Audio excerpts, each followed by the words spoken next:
CIS was really ahead of its time here at Cornell. One of the first schools that combined computer science with information science and statistics. So this early combination was incredibly innovative. We're training and developing the next generation so that they can be the leaders of the information age. We all share a huge drive to change the world.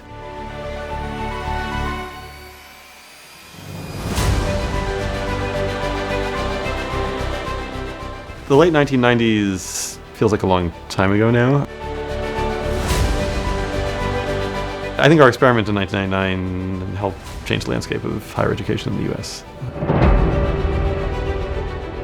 Creating CIS was a pretty revolutionary idea.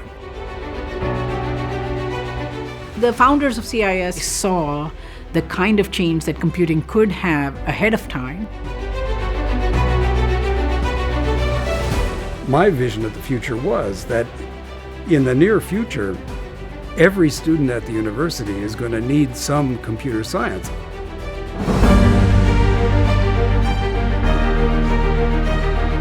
This idea of bringing together people who work in technology with people who work in the social sciences and humanities, with end users in the natural sciences, with people who think about ethical and societal implications, to bring all those people together and really genuinely collaborate on these problems. That was not really something that was necessarily happening so much in higher education in the 1990s. We really wanted to be able to help guide that impact, help influence it or shape it.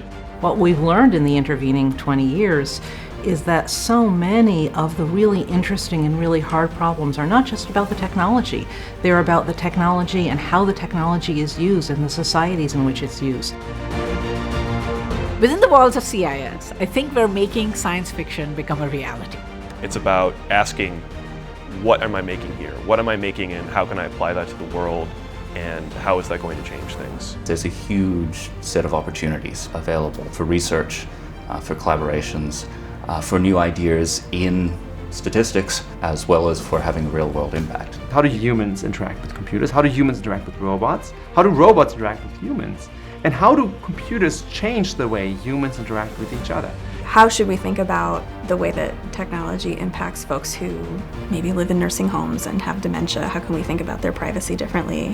What CIS has introduced me to is the idea of leveraging technology, leveraging computing power to solve bigger problems in the world, such as, for me, financial literacy in minority communities. It's not just about teaching our students how to code, it's about teaching them about the impact that technology will have in society.